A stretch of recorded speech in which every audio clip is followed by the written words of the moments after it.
So, welcome everybody to our second in the groomer's chair, where we answer all your questions. And perfect, Kimberlyn, thank you. And we answer all your questions, whatever that might be in the grooming world. And honestly, you get us going enough, and we'll probably answer questions outside the grooming world. Like, let's be honest, we're pretty much that way. Um, Legally spoiled. Honestly, look at Anna and I as just your aunties that you ask all the questions to, because trust me, if it's not, well, we've done it all. I was going to add indemnities to that, but it doesn't need to be. Been there twice, made all those mistakes, so we'll tell you not to make those. Exactly. Learn from Um, us. it's one where, so Anna, tell everybody a little bit about yourself so that I can't screw it up, because if anybody can screw something up, it would be me. My name's Anna. I have a scissor problem. I'm second generation groomer. I've been grooming for over 40 years, I guess. Um, I don't know. Right? I Well, okay, so now you'll have to forgive me because again, you're in a different country than me. So the thing is that what certifications do you have? I have IP, I'm a master pet stylist with IPG. No, wait. I'm a master pet stylist with ISCC, International Society of Canine Cosmetologists. I have my master pet stylist or master pet groomer from IPG, but I didn't pay the annual dues to retain that. So I just say it anyway. So, because I earned it. I've also been playing lately with model dogs, and I've won international uh, awards with my model dogs. So, Yes, you have far more patience on model dogs than I have. I dipped my toe and then firmly went, I'm good, thanks. I will stick to coat that doesn't try and kill me. Um, so I tend to be a little bit of a weirdo, and I absolutely love testing every country's certification. So I have two certifications in the States, and I have a certification in Canada. So I have IPG as a certified master groomer. I have, oh gosh, sorry, the dyslexic with the letters. Under the NAPCG, I have the master, what is it? Creative groomer something, or oh my goodness, a bunch of letters that a dyslexic does not do well on. And then in Canada with CPPS, which is Can Pro Pet Stylists, I am their version of a certified master groomer as well. And my next one is the next time that I am over in the UK, I am challenging their exams just to see what they're like. I don't know. I have a problem, obviously. Um, that's a good, that's very, that would be interesting to see what their testing program is and that kind of stuff. Because even though it's tried to be explained to us, we don't live it, we don't work it. So to me, it's very, I'm the same way. It's like, well, I don't get it. Explain it. well, and the thing is I've been really fortunate. I have given seminars, taught and judged around the world, not only for grooming competitions, creative competitions, like out of those two spectrums, as well as in the conformation dog world. And I have been very blessed to have been pretty much everywhere. I have to say, I absolutely love the UK's idea on certifications. If you're going to go that way, not a requirement. I totally get it. Because they make you do everything. Like if you do a terrier, you have to do a clippered terrier and then a strip terrier. If you do a sporting, you have to do carded and of course they're not called that. Well, terrier group, yes, but like pastoral, gun dog, all that sort of thing, right? I absolutely find it fascinating, and nothing interests me more than sort of going through and seeing exactly how other people do it. Because I've judged their, I did a class in the UK where I was judging stripping, and I'm used to normally what, 20, 30 dogs in a class at any given time, like a competition, grooming competition. I judged 54 stripped terriers in one class, and it was beginners. And they were all probably beautiful done. Oh my Beautiful God, they done. were stunning. Stunning. And the thing is that I felt like a complete fraudster because honestly, I giggled in that I was waiting for these competitors who were doing like just magnificent jobs. And I kept waiting for them to take out blenders or scissors or something to do something. Oh, heck no, they are purists, like absolute purists. And I was so impressed, like so impressed. Even the poor gentleman, oh my goodness, he was so sweet, but his terrier was so naughty and kept biting him. And I was just like, oh, bless. Like, and I ended up having to give him medical aid because his terrier was so mean. And I was like, is this dog going to stop biting you? Because seriously, my friend, like this is not a good thing. Oh yeah, he got Wow. he got tagged like so many times. So that's us. Um, we will get into all the different things. Sorry, because I am on let everybody in duty. I just wanted to make sure that I wasn't screwing up on that. Um, Katrina, just out of curiosity, can you see where it says host and then me? Yes, so in participants, it says, yeah, Michelle Grenko and in brackets host. Yeah, okay. No, just because it says host and me, I'm like, did I somehow give myself host status twice? I don't know. Yeah. Can you do Anyways, that? I don't know if you can do we were that. trying something a bit different. So yeah, so that's a little bit about us, just so that you guys have that. Is there for the people that are signed in right now, again, because we are trying different time zones, different times, weekends, like right, we've done weekdays, so we're trying all the different things to sort of work best for everybody and their time zones. What questions do you have? Come on, guys.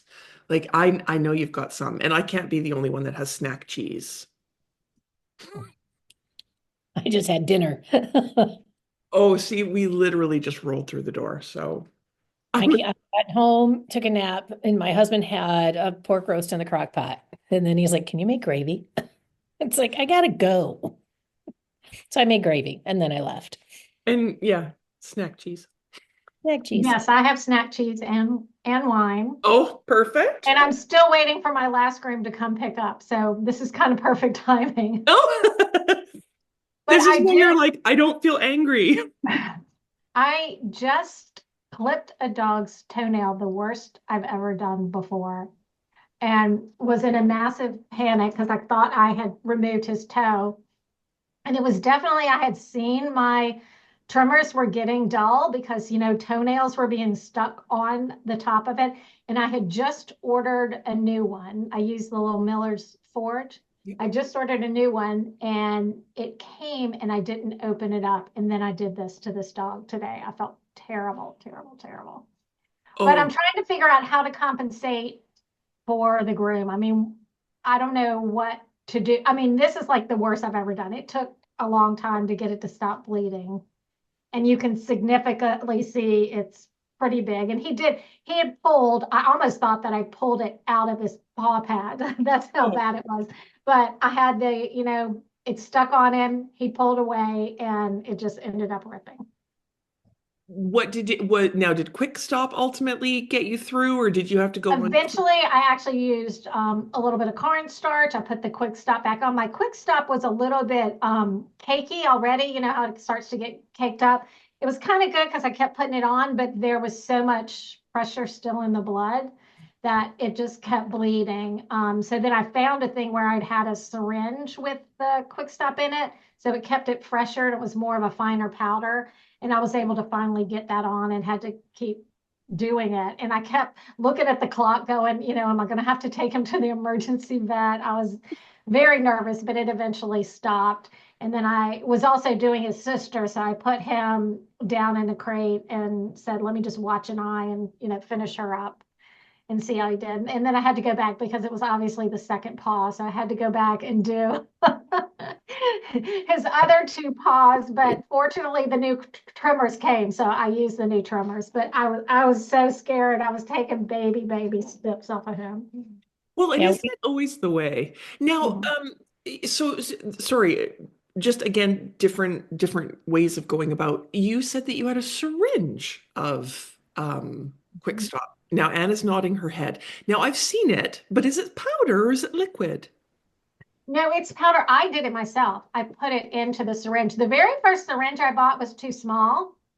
So this one's really large, but and it's more like I have to shake the powder out. But what I like is when it's in that syringe, like my open thing of Quick Stop, gunks up. It pulls the moisture out of the air, I guess, and starts to gunk up. So while sometimes it may be, I think this one definitely needed the fine powder to be able to dry it up and finally stop it.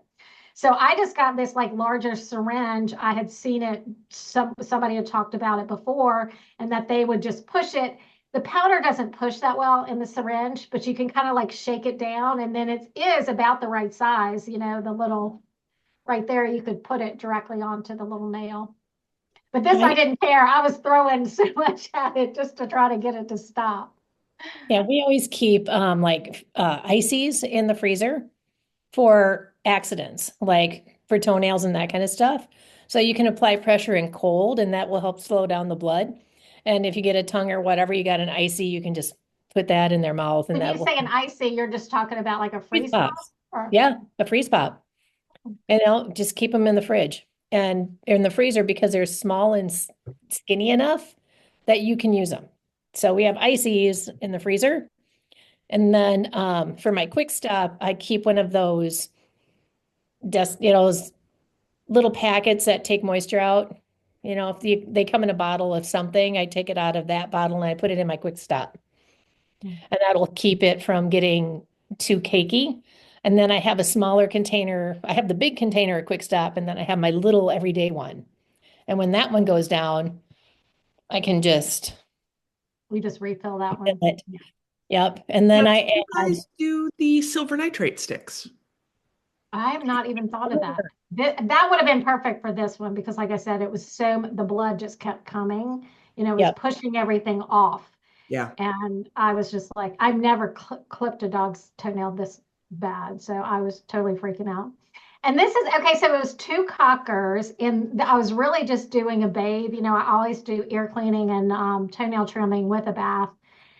So I didn't know if I should just compensate, one of the dogs, and I'm trying to figure out what is appropriate to do. And then what I did do is both of them had a lot of that fuzz on their legs. So I complimentary carded, a little, I just did a light carding on the legs to remove a lot of that fuzz. And then I also brushed the one dog's teeth. So I thought, I don't know, what do you guys normally do on compensation when you have something like this? I wouldn't. I'd say I got his toenail too short, just keep an eye on it. Yep. If it starts, if it starts. Even if it like almost looks like the toenail like it's missing. It's really bad. What you can do, if you have little wee envelopes, put a little bit of Quick Stop in an envelope to send it home with. Yeah, I have that one bottle that's almost done. I thought I could send that back home with her and then let her know that baking soda and cornstarch work just as well to me. But I do think the Quick Stop does have some of the numbing, in it. So Well, I don't know about ours because again, I'm in Canada, right? So the thing is that ours has silver nitrate. Like that's what the powder, like our Quick Stop is silver nitrate. Oh. And then we can also get sticks that are pure silver nitrate so that you can push it in at the same time. So then not only does it clot, but it also helps relieve the pressure. And so when you have one that is like just, the blood's BP, blood pressure goes up and it goes sideways, it really does help. But truly, like, not to sound mean or whatever, but I wouldn't. Like, you did all the work, plus you did what sounds like a bunch of lovely extras, and I would just be like, hey, I did these things, like we got a toe, and so while I was watching the toe, I carded a bit and I did his teeth for you, and I would put it that way. Like, I would use your language to be like, yep, I got a toe. And so while I was watching that, I did these other things. Here's a little bit of Quick Stop to go home if he happens to scratch it on the pavement walking out. And other than that, just keep an eye on it, my love. If anything goes wrong, phone, leave a message, whatever your hours are, however that goes, and then go from there. Because the thing is that if he's been sitting waiting for pickup, right, it's having a chance to do its thing. And ultimately, especially especially for a cocker, is because they have usually the tighter toenails with like that tighter curl and long quicks, is you kind of did them a bit of a favor because it's Mhm. pushing those quicks back. I always tell him they zigged, I zagged. Yeah. Yeah, I mean, and that he did. He was pulling, but then he was Yeah. being so good, and he like barely did. And then when I saw the blood, I was freaking out. I was like, I thought I just nicked it a little, and then when I couldn't even see the toe, I was freaking out. But I eventually found it, and it's one of those that kind of curves down, so it's probably right at that, Yeah. right Yeah. at that Well, curve. But it's so easy to do, my love. Like, don't throw yourself under the bus. You know what I mean? Like, Yeah, my secret trick with Quick Stop is I don't like that bright yellow badge of shame. So I take it's like, look what I did. I maimed. So I take my Quick Stop and I had that black gold stuff that was out for a while. I just hated it. It didn't work for it's garbage. But I take mica, like the powdered mica, and then mix that with my Quick Stop. So I can change it from black or brown instead of that screaming yellow. oh, And it nice. still works. And that way it doesn't look like, hey, look what I did to your dog. Yellow, yellow, yellow. You just see black. And that makes it yeah. so much, I it's wanted to make sure that it was totally stopped, and then I went back and I took like a microfiber cloth and was trying to clean out some of that so it wasn't obvious. He's got really fluffy toenails. I mean, the hair between his toes. So I was going to trim that, and I said, no, this is going to make it more obvious. So I'm going to leave all You that. can also take hydrogen peroxide after you apply the quick stop. The quick stop's the only thing I use. Everything else, sticks and so on, tend to cause pain. They don't have the buffer that you have in quick stop. It's a really fantastic thing. But I take after the fact to clean up the hair and everything. I put a paper towel behind it, squirt it with hydrogen peroxide. It just neutralizes everything, and any blood or anything is immediately, you know, dispersed of. And then I blot it, and that works really well. Yeah, that's a great idea because I always do. I know some people do clip the toenails before the bath. I prefer after the bath because I like them to be softer, from the bath. And Yes. then, but if you have a white dog and then you get a blood stain, it's really hard to clean back up. But that's a That, great idea. yeah, it works every time. I have a toenail clinic. I coined the phrase Toenail Tuesday. I know how ridiculous, but all of a sudden I found it all over the place throughout the United States. I've seen little flyers on windows of places that I visited, and welcome Toenail Tuesday, because it's a slow night generally for any place with retail and such. And I thought, okay, how can we help? I rented a space in Pet Supplies Plus for a while, and I thought, how can we boost retail for them? And that's what I came up with. And it's really a nice clinic kind of thing, and it's just an express thing. You don't make appointments or anything, and we have a line out the door every time. So it's lucrative if you ever consider doing it. It requires it requires that you have someone to help you hold the dog during Oh, the yeah. course of things, and that there are people that will not sue you. Of course, you have insurance. I'm not saying that, and you are licensed and bonded, but the idea that someone could get hurt is quite possible, and that's the drawback actually. However, it's a very quick, very nice clinic that we have. Yeah, sorry, continue. We love intake from everybody. Like I said, we're the aunties. Like it's like, come on, one all, whether it's wine, whether it's tea, whether it's pop, come on down. Thank you. What do you normally charge for that if it's just like the walk drop in? I charge Maybe worth your $25 for well, it's a clip and a grind. So Mhm. we polish off the nail to make sure it's not, going to harm anybody. Some become very, if possible, it's a flat 25, even if we can't do the nail grinding, because oftentimes those are the dogs that are more difficult that won't allow you to grind. So we do that. And for cats, we're at 20 at this point in time. Why less for cats? Well, Because, that's you a know, good question. because they need one to convince them it's okay and Yeah, distract, while the other one quick does the deed. it's Because a they have really to be good convinced question. it's their idea, which 90% of the time it's not. Yeah. So, and plus, Well, the way I'm gifted with my son, who is an animal person, and he's able to hold them. But we go, when people ask us if we could do cats, we say yes. But it's one of two ways.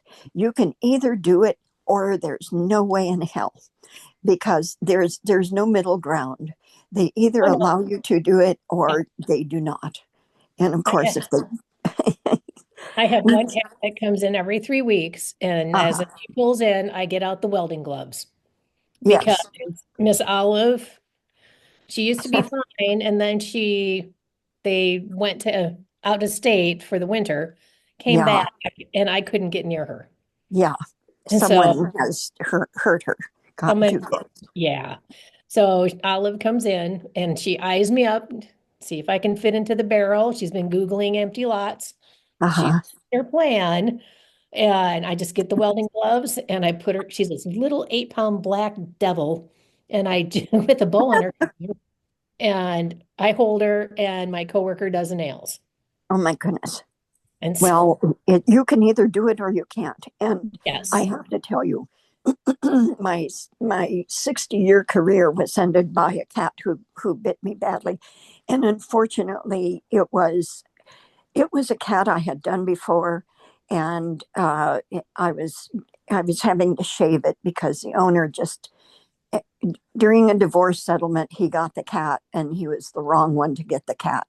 It was not well taken care of when he brought it to me the last time I saw it, and he bit me, and he unfortunately, all this time he'd been up to date on shots and so on. And it was just that incident where I found he had not kept him up to date on shots.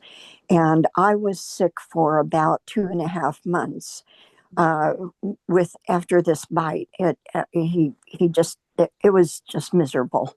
And after that, I couldn't get back to my daily routine long enough to keep my rent paid. And I it was a really horrible event. It took me about, I would say, 6 months to really truly overcome what I had been through to get through it on antibiotics and so on. So I Did you have recommend, cat scratch fever? pretty much. Yeah. Yes, that's exactly right. And it just it shot up my arm after he bit my hand. It shot up my arm in half an hour to my elbow. And when I looked at it, it was turning red, going up. And I thought, oh boy. So I went to urgent care and they wouldn't touch me. I had to go to the hospital and get an IV drip. Oh, because it's So, so fast. yeah, unfortunately, and this is just not to scare you, but I got C. diff at the hospital because a nurse was not cautious about coming into my room when there was another person on the same floor who had had C. diff. So here I have, this horrendous disease which can arise at any time. But what I recommend is really being very cautious about those cats. They can be Right. sedated with a cuff at the veterinarian. They call it twilight, and they just put them under. They come out of it very quickly, and you trim their nails very quickly, and that's it. And I know it costs a lot of money to do that, but honestly, it's not worth your harm. Oh no, And I've looked at many clients over the years and said your pet is a career ender, and I really, don't play. And I had one lady, she had a Scotty, and I love Scotties to pieces, but this beast, he's the size of a Cocker Spaniel, Massive, and he doesn't play. He looks at a muzzle and goes, and so she refused to work with him on sedation, on behavior, everything. And just looked at her and said, I can't work with him. He's a career ender, and I'm not going to let him do that. Right, So, correct. yeah. Yes. And That's one of the things, absolutely. We have to be very, very careful for ourselves. oh yeah, Owners are wonderful about uh, some things, but they oftentimes will bring us a dog. We may have seen the dog before, but now it's all matted and they want us to brush it out. Well, no. This is, I was talking to a group this afternoon at lunch. Actually, I went to lunch with a group of people that I've known for years that groom, and two of the newcomers that are into grooming for the last 4 years or so. I call them newcomers, but nevertheless, they um, absolutely you have to be cautious about how you talk with the owners. They oftentimes will want you to be responsible for their neglect. And that's a sad tale, really. However, it's often the case. Oh, I don't want him shaved down. Well, I'm sorry. I can't cause this dog pain and trauma because it's the hair is going to grow. You're going to have to put a coat on him or something if you're, not that happy with that short a trim. However, this is not a scenario that I'm willing to do without you're okay, but I'm not going to brush it out and stick to it and then have them signing, of course, the waiver, relieving you of any responsibilities if there's a nick or something that happens during the horrendous 30 blade shave down. Yeah. It's just not appropriate for us to have to take that. We're artists. We are not just run of the mill. Anybody who's interested enough to stay grooming after they learn it and actually partake in full grooming for a year or two is considered an artist. After 5 years, they're absolutely masters. I don't care who you are. If you've been at this for 5 years, you know quite a bit. And it is something we have to be on guard because people oftentimes, those people who will miss their regular appointments and come in 2 months after their 2 month appointment, which makes 4 months, and their dog is very matted the back of the head or the legs or wherever. It's not up to us to make them happy. It's up to us to take care of the dog. And this should be the criteria of the owner as well. But I feel I've been asked to brush out oh my goodness, a Wheaten Terrier who was just matted to the skin almost everywhere I could touch. And I said, no, this is not possible. You'll have to take him somewhere else. And they opted not to do that. But I, at that time, didn't have the consideration of having them sign off on their wishes. And I, an area between the back leg on one side of the back leg was very sensitive, but very heavily matted. It wasn't a 30 groom. It was more like a 7, reverse 7 or something like that. And it was irritated by that close of a trim there. So she became very angry. She went up to the vet that was down the street from me and said, and gratefully they knew me pretty well, and they said, this was a result of having a severe mat for a long time. The injury actually was older, where he had been pulling the hair there because it was uncomfortable. He was beginning not to be able to walk, of all things, and had torn some of the skin. And then by the time I trimmed it, it became irritated again. And even through the bath, it didn't cure. So they applied some stuff and gave him some antibiotics and so she came back to me and told me, and I said, I am willing to pay for the veterinary clinic, um, and that's the way it was resolved. But then I started to use the to clear me of any responsibility, the waivers, that I after that I always used. The dog was not actually permanently injured or anything like that, but these things do happen. And when you have to deal with a matted dog like that, this is more than frequent, Now, Anna, unfortunately. I know that with you, all the different states, different rules, different even cities can have different rules, that sort of Right. thing. Now, Mhm. but for the most part in the states, waivers work for you guys. Like that's enough to dissuade people, because Yes. Well, in mhm. Canada, that's not enough. It would have we would laugh if somebody made you sign something, because unless it's stamped by a notary or a lawyer, it's not considered legally binding. See, the waiver Well, we you're have, right. Mhm. the waiver that we have here at the salon, it was drafted by a lawyer who's also a Yeah, groomer. right. So the way that our waiver is, it covers all the bases. Mhm. So she's a groomer. She's also a lawyer. She drafted it. Life is good. So people sign that. I have them sign it for the severely matted or the elderly. Anybody that's really old and frail, Yeah. sign a waiver. I'm not taking responsibility. Yeah. Yeah, I've no, had, it's just interesting because, like I said, the only way it would be legally binding in Canada, no matter our province or territory, is if it was notarized or Mhm. it was done at a lawyer and then stamped by the lawyer. So I like for the most part, like, yeah, there are groomers here that have done it. We actually had law precedent set where last year actually, where a groomer did have a sign-off sheet, but more just to say, hey, we talked about it. You know Yes. what I mean? And Yes. so the thing is that when there was an issue, it wasn't that the groomer did anything, it had thyroid issues of all things. And Uh-huh. in the thyroid issue, the skin would, like, literally, you could do the lightest touch and the dog would Mhm. bruise. So Yeah. the owner was like, refused to, well, was how some people can be, right? Anyways, Yeah. it did end up going to court. She Mm. actually tried to get the dog seen by her veterinarian. The owner refused, all the things.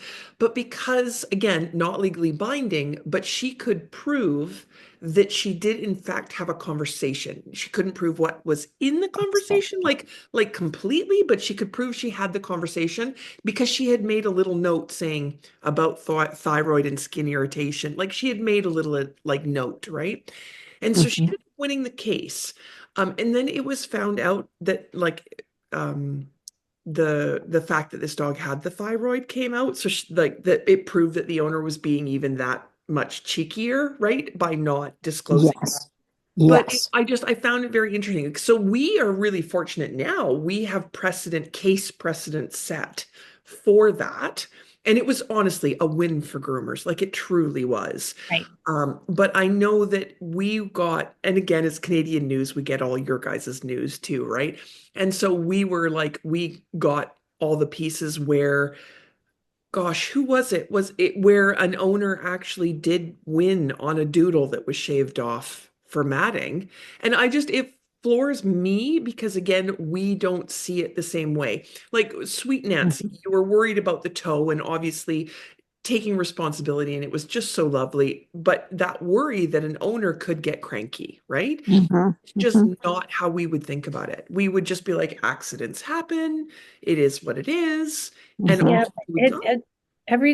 the owners are getting more hostile, I guess, Mhm. because now they have social media where they can just go and spew, my groomer ruined my dog. They ruined Mhm. my life. They can ruin a groomer's reputation, a business within hours, with false accusations or whatever. Um, we had a client say we cut the dog and showed a picture of a sore on a dog, and I'm like, I don't even know if this is your dog. Mhm. you Yeah. know, can you Mhm. prove to me this is your dog? And please take your dog to the vet. And I Mhm. want documentation, and then we'll be more than happy to work with you. If we cause this injury, we'll work with you, we'll pay with it. But sending me a photo That of pulled an off Google. injury, it's like, I don't know where this came from. I don't even know if this is your dog.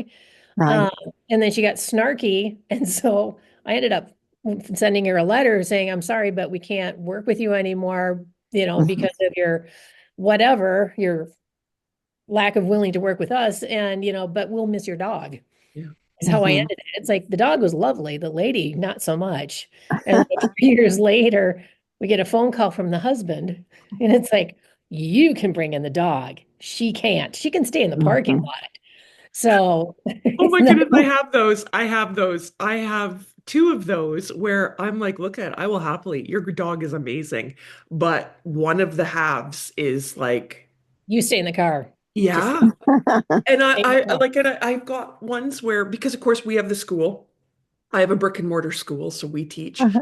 And it's one where I always laugh because I tease. So in my salon, as well as the school, our clients have to come in every 6 weeks or less. And this is Yes. how Mhm. we solved so many of the lack of um, dealing with their dogs, right? Yeah. Now, that's not to say that we don't have doodles that just make you want to go sit in a corner, but the matting is obviously far less, and what we whine about now is so much less, right? But I Right. have ones where I'll say to students, they'll be like, "Oh, can I do this dog?" And I'll be like, "Absolutely not. That dog is lovely, but the owner is not, and she bites." So Mhm.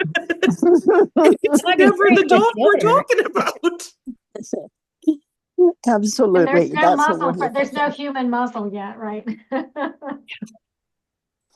Well, Well, and this is the thing where you're sitting there like okay, now for everybody that isn't Katrina or Anna, you have not met me, but I am 6'2" because we don't make them tiny in Canada.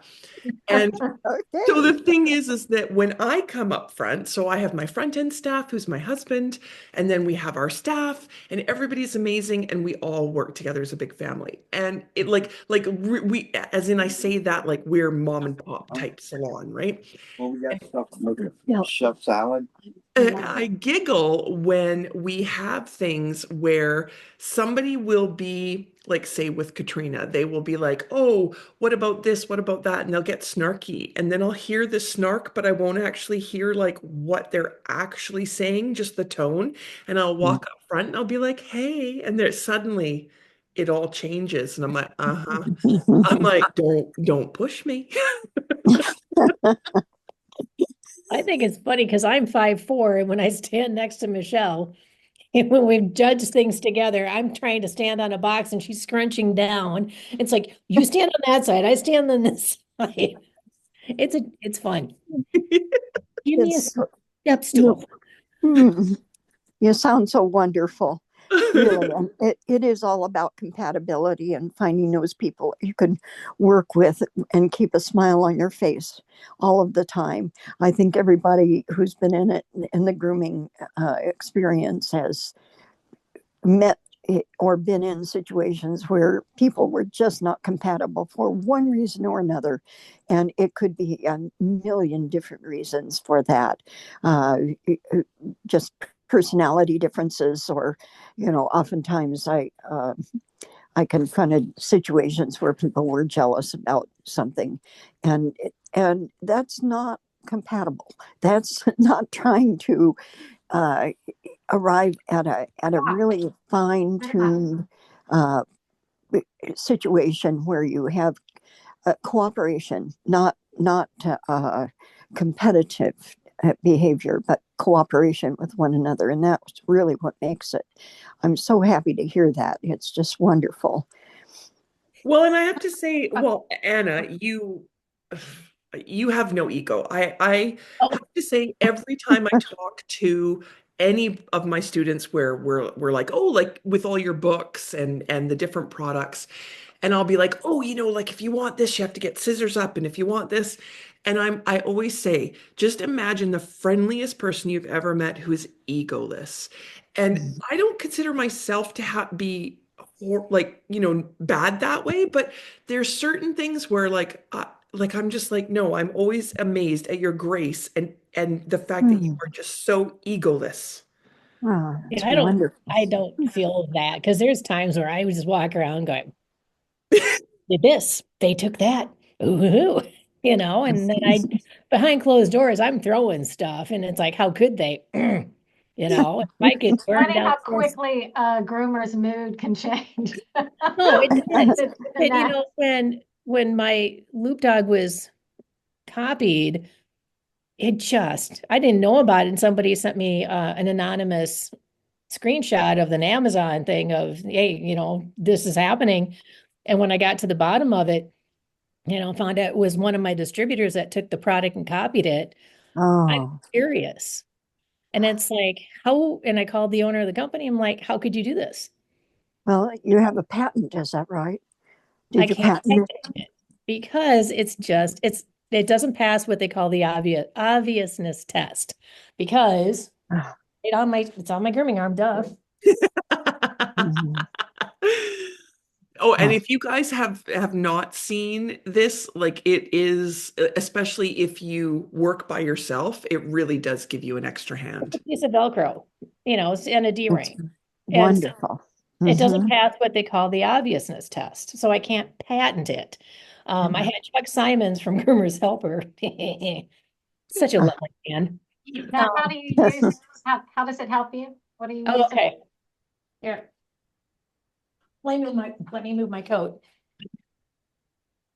And great. Here we go. See, this is why Anna went back to the salon. It's Oh, I simply went back to the shop. fab stuff. All right. I don't know if you can see it. Can you see it okay? Yep. So it's just a simple piece of Velcro that goes on the grooming arm. And I got grippable fabric on the inside. So if you pull on it, it doesn't go anywhere, but it slides up and down. There's You can no, adjust it really easy. yeah, there's no dicking around like with the Groomer's Helper lock. You have to move it up and down. My coworker uses one and I hate it. I hate it. I hate it. But it's not my place. Right. And then I have a double hook adapter that goes, if you need something tighter than this, you need to reevaluate your grooming methodology, how you're approaching the situation, how you're approaching the dog. So And basically you- it would be in the loop, and then also then the one that's on the arm would attach. So it would be like somebody there being like, hey, you know, Yeah. like I can cross tie them this way. I can cross tie them at the bottom. But I found dogs that have been subjugated to Groomer's Helper, they have PTSD if you cross tie them at the bottom. Mhm. They all freak out because the Corbett salons, it's mandatory that the dogs are used by, they have to be a Groomer's Helper. really? Yes. Oh. Thank you, Jeff Simons. Can you do me a favor and send me a picture? I don't have you on, I can't get you on Zoom. I'm in the middle of nowhere, literally, in my farm, and I can't, I haven't been able to do it. Uh, could you send me an example and what you charge for them, how they could become available to? Actually, you can go to Yeah, I'm Groomer's, just trying to find a link now to post it for you. She's yeah, Just Okay. give me 2 seconds. yep, Groomer's Choice carries them, and I also have the videos on how to use it on Groomer's Choice. Okay, Groomer's So you Choice. can go to groomerschoice.com. Okay, and I have Katrina will a. get you that link, my love, so that you have it. Oh, Yeah. I love that. Thank you. Because I can tell you right now, I know tons of people who would love to have that. Yeah, It- and then the knockoff is on Amazon, which is don't just tell me. garbage. I wouldn't be interested. Yeah, I Well, think I I bought it. really despise when Pardon? people do this kind of I thing. think I bought it. You know. Oh, Yeah. Oh, you. Oh, yeah. The thing is, they use cheap pot metal, and so that Exactly what Okay. it is. It's just, yeah. their adapters The snap. metal is just like, and it has a sliding thing and that just moves. Yeah. Yeah. mm, No, so yeah, I had to rebrand. I have new packaging, and it says the original, okay. this other crap. What did I have to do? I trademarked Loop Doggy Dog, all this other Uh-huh. stuff. So, Oh, so the wonderful. link is in the chat, my love, so that you can just click the link in the chat. So you've got Oh, that, and it'll super. take you I right sure there. will. I Thank had you. another question that came up when you guys were talking about like, the grooming family environment. So I'm on my second year as a professional groomer. I kind of call myself the reluctant groomer because I was in technology IT. I got laid off, and for 2 years I kept trying to get a job and started just kind of grooming because I used to do my own dogs on the side. And my girlfriend had a doggy daycare and inn, so I started, bathing dogs and turned into grooming for her. And she's still my primary feed for the dogs that I do have.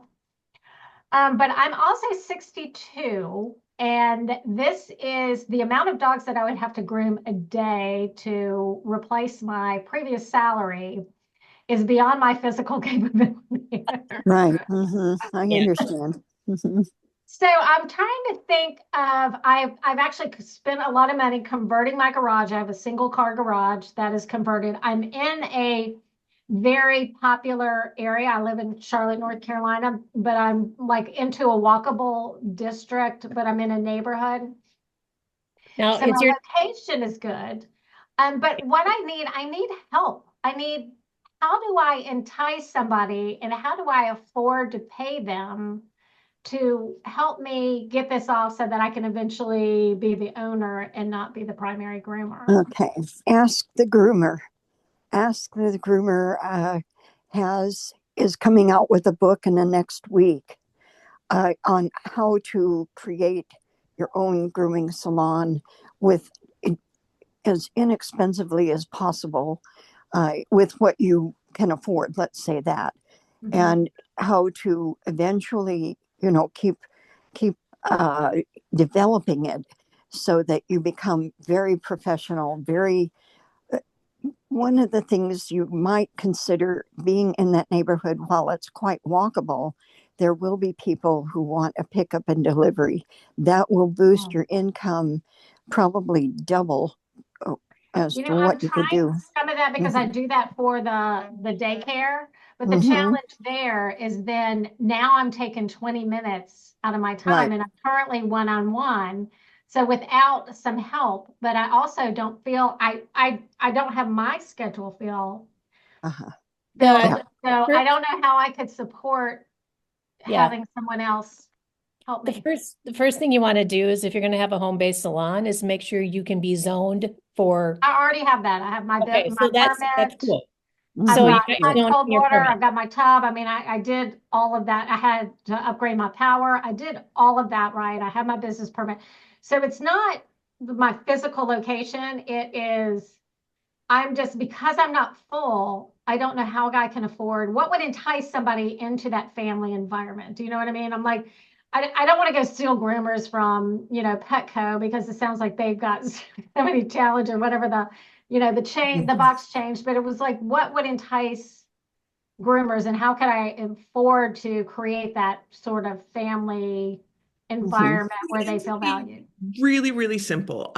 In your area, and again, Anna can correct me because again, we're in different countries, is that who is the like I'm assuming your state has a school, a grooming school. Mhm. And so that would be where I would put the first one. And I can already see Anna trying to go through the different things. So there would be that, because then while a newbie, they right there, like, and again, maybe it's me misspeaking, but as somebody who literally has both online and a brick and mortar school, right? Like, Mm-hmm. is that it's one where pulling from that. Also, the fact is that even if you're like, well, I don't really want somebody right at a school, you have to remember, like, I know where all of my graduates go, right? So Mm-hmm. it's one where I could be like, oh, like if again, I know you're not going to call me, I'm in Canada, but the thing is that I could be like, oh, hey, so and so just did all this upgrading. And so, I know that they actually just sent me a message saying, oh, that they were looking at either moving areas or whatever. And they've been actually grooming for 5 years. So that might be the thing, right? There's those sort of options. The thing is that I have to say that there is a good portion where I would, any of your local grooming groups, and the thing is, oh my goodness, Anna, remind me who is my brain not picking up in North Carolina? Because I'm Louise Kennedy Bass. Yep. I know that she owns her own salons, but the thing is that she would have Raleigh groomers. Yep. She would Mhm. be a good contact Mhm. person to help network. Yep. And she's got a huge heart. So she's very easy to work with.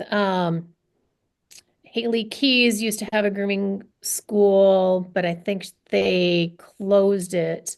I was going to say, I thought she kind of partially retired that. She So, partially, she raises Lakeland Terriers. I asked her one time why. yeah, Why? Because I've done that to her too. they're It's Although, so jerks. difficult.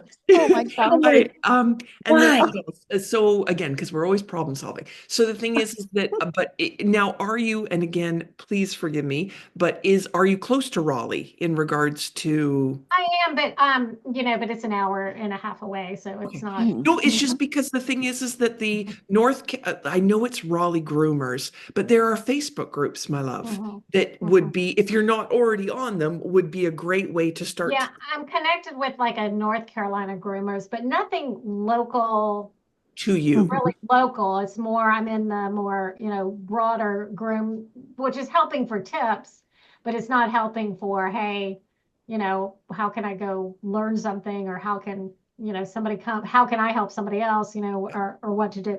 And I think my challenge is, it's not even it's like, how do I share that this is like a family environment where you can grow, but most groomers want to come in where they've got a full schedule. I don't have the full schedule yet. Yeah. So it's Yeah. that balance, and how can do I pay somebody by the hour, because Well, first you have to get your client base built up. It Right. seems like 200 regular clients is a magic number. Mhm. 200 regular clients on a regular schedule. At that time, then you start looking at bringing in somebody else, Right. because then you're able to support them, because until you're supporting yourself full time, right. you can't support somebody else. You can bring in a bather to help and that kind of stuff. Right. Exactly. You can Mhm. bring in a high school kid or Yes. somebody Yes. going to vet school or tech school or something like that, that wanted to get experience working with animals. And bathing, it's a huge experience learner for behaviors, Mhm. that kind of stuff. So, you know, you can bring somebody in, and that's a whole nother debate whether to pay commission or hourly. Because And honestly, that ends up being like, I will be the first for this one. I do hourly. And the thing is it's because now I'm really lucky. I can pull what talent that I see out of my own students, right? And I can Mhm. really be Mhm. like, oh, you are amazing. I have just Mhm. worked with you for the last 3 months. I get along with you. I see the work ethic, right? And I can pull. So I get that I am yeah, I have my special little hat. I get that. But the thing is Uh-huh. that when you have that sort of thing, is that now in your area, in your state, again, please correct me. Do you guys have, like we have, when you hire somebody, you have 3 months to then, like, where you could be like, you know what, this just isn't working out, where there's no hard feelings and they can't come Oh, at you. we have a no fault. I'm in a state with a no fault. You can fire anybody for any reason. Okay. So the Mhm. thing is that, and that's where I would have where, like, for me, now, okay, maybe not so much for me, but in our industry, in my area, it is very, very, very, very common to start. Now, granted, Katrina, correct me, because with my numbers, I'm going to screw this up. Our minimum wage is $17 an hour. Mhm. Mhm. Is it something like that? I think Okay, it's I think around it there. I is. can't remember. I think Mhm. she Yeah, got I think I raised to read that. 17 Yeah. And so something, the thing or is yeah. that at that 17-ish dollars Canadian, is that we'll start somebody at that for the 3 months, right? Like, just to Mhm. make sure. And then, but I will always say, look, these are the things that I put value on. I put value on certification. I put value on continuing education, right? That's why I have the informed groomer, is because continuing education for me, that's what it's all about, not just patterns. The Right. business side, the health side, the cleaning side, right? Like the equipment side, that's all those pieces. And so the thing is that that's what I want in our like in my salon, right? I want people who have the same values as me. And so the thing is that that's where I can pull from. But if I was like, so if you are not starting out, but you know what I mean, newer. So the thing is that do you have a rule where nobody can come to your salon unless it's under a certain time frame? Like, so my clients must pre-book 6 weeks, like, and no longer than 6 weeks. So most of my clients are between 4 and 6 weeks, and then I have specialty clients that are at 1, 2, and 3 weeks, right? And then so I only am I only need about 250 clients that I am earning 160,000 a year on 250 clients that I'm seeing 6 weeks or less. When if I needed, like what I tell my students is if you're not there or if those aren't the numbers that you're at, then first of all, why don't you own a poodle? Because having a poodle, putting Absolutely. a lovely pattern on that poodle and going to a dog park, walking down the street is the best advertising. Put all your business cards in your pocket and then go take a walk. This coming from a poodle breeder, is it? Because that is the easiest way It to is. a Mhm. client. And then, so if you're already at that, then the thing is that doing those networking pieces, and exactly how Anna suggested is how I would go. And that I is, love the idea of the schools. I hadn't really thought about that. yeah, Because I'm not really There's, connected to that or. I looked and there is the Lake Norman Grooming Academy in North Carolina, and that's in Cornelius. I have no idea where that is. in I'm- Yeah, comparison it's to north of me. It's like up by a little lake area, but it's probably 20 minutes away. It's Oh, that's not bad. doable. Not So too that's bad. not a bad commute. At least it wouldn't be in my country. And then right? Like, and you might have somebody that's close to you, Nancy, that went to school, but like, they were willing to travel for school and they would be in your area. And so putting that up on their board, I know that's so old school of me to say, isn't it? Like, oh, put a they, notice on the they have board. they have improvement boards or they have, yeah, and talk to the school director and make nice with them. And, ask questions about their program, what do they teach? What's their methodology? Ask if you can go in for a day and shadow and see what they're doing, as a potential employer, because then you have an idea if they are on the same wavelength as you are, Right. And what is Wolfgang? Is that Yeah, Wolfgang, there's one locally here. Yeah. yeah. So but Wolfgang is Louise's store salon, right? Yeah, Wolfgang. she has one of the franchises. Wolfgang Yes. Bakeries aren't, yeah, they're chains. Oh, Yeah. And it's just that her and I'm her gonna be right back. I've got my groom is here. oh yeah, I get it. But that would, like, I'm just thinking for her that probably would be like, because again, the connections, even though it's further away, that if she were to get a hold of Louise at oh my God, that is hard for me to say. Wolfgang. Now, Kimberlyn, you have been so quiet. What questions can we answer of yours while we wait for Nancy to come back? Honey, the auntie in me is gonna make you She's be. muted. You can. She's like, I don't want to talk to you people. I've listened to you. No, I'm muted. There she is. Hello? Oh, there she's Hello? unmuted. Okay. Sorry. No, I was just listening. And was actually I'm on my phone, but I was trying to get on my laptop so you could see me. But my question, I'm mobile. So I have a couple of questions, but one of the things I'm running into is scheduling. Last year I scheduled like a year out in advance. Mhm. This year, I tried to do it a little differently and I just didn't schedule. I have customers, the longest I'll go is 8 weeks. And so as I came upon them, I would schedule them out for like 4 weeks. And tell you the truth, I guess the scheduling out for the year was probably the best. But I'm trying to look for different ways of scheduling so that I can, if I go on vacation or if I go somewhere, I'm not trying to cram everyone in before the vacation or get everyone done at the after the vacation. Yeah. And then I'm just burned out from trying. Mm. So I'm Now, do trying to you only keep it. run the one vehicle, like the one mobile, or do you have multiple mobiles? No, it's just one. Okay. It's just one. I schedule my clients out a year in advance to the best of Mhm. my ability. So, which is great because it's guaranteed appointments. The downside is I have to know 6 to 8 months in advance when and where I have to be. So Michelle and I are going to be doing a seminar in the beginning of May, and 2 days prior to her coming in, my husband's having a knee replacement. Ah, Thanks.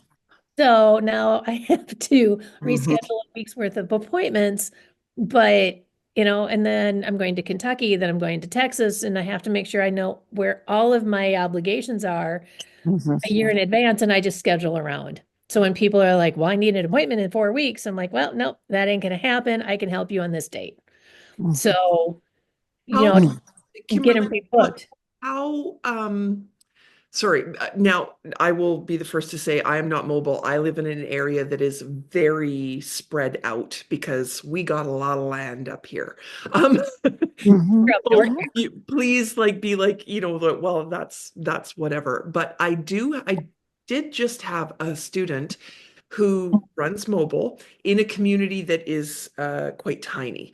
And so within, God, Katrina, do you remember how long it was? Like 4 months that he, Yeah, it wasn't long. I want to say it was like 4 or 5 months because it was like the middle of like the next class after his. So it yeah. And wasn't, he ended up having to close yeah. books because he had too many clients. So if Mhm. you're getting something really similar to me in the 8 weeks versus the 6 weeks, how many clients are you running, hon?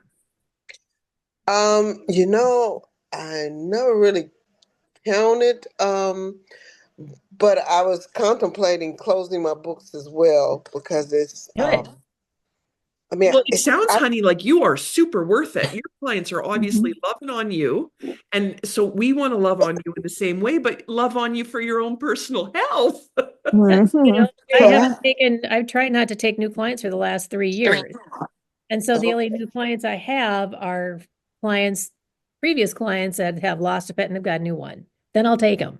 But if it's a Joe Blow off the street, I don't do it because I don't have Mhm. time. Uh, Yes. so I stop taking new clients. And if somebody calls, I'm saying, I'm sorry, I'm not taking new clients, and raise your rates. Yes, Right. raise your rates. Raise Well, your One I of did those. just I did just Absolutely. do that this year because I was like, Mhm. okay, we need to. And I've been in business for 3 years now. And it's just that I had someone and they told me it was a business person. They were like, never close your books, and I was like, Mm. They're not a okay, but groomer. I'm Yeah, they're not well. a That's groomer. true. You've That is never true. crawled from the car to the house after a long day because you can't walk and your back is killing you. And it's like you sit in the car going, I can't go in the house. My Right. Mhm. husband bring me the drink to the car. No, close your books. Yeah. Do it. Yes. And Absolutely. Kimberlyn, sorry, did I hear that right? Did you say it was forever ago that you raised your prices, my love? No, I was saying I did it this year. Well, do it again, honey. You think you should? Okay, I'm trying to time it correctly. I was thinking like once a year would be, Twice. yeah, would be good. You said twice? Oh yeah.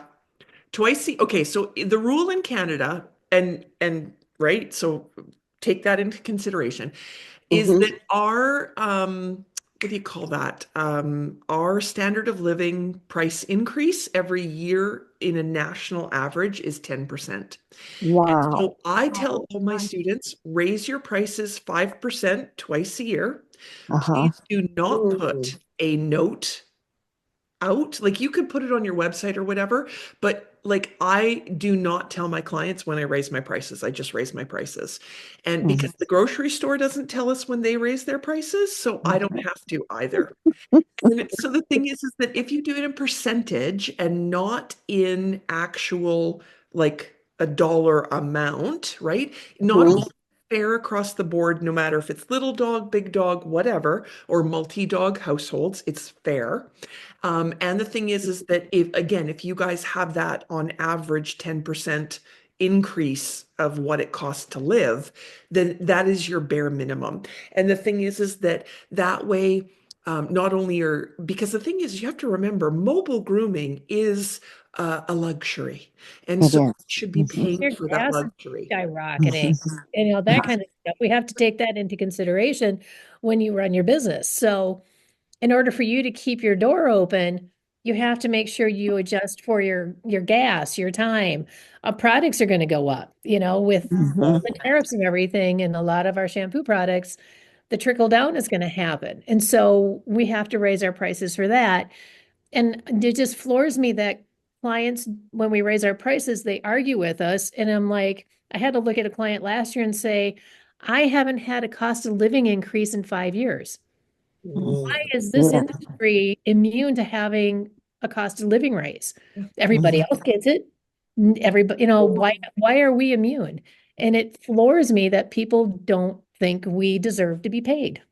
And all of you, like I know that we're talking to Kimberly's questions right now, but everybody deserves that. And the thing is it doesn't matter if you are the owner, the employee, by commission. If a salon is not raising its rates regularly, then the thing is that everybody on the team suffers.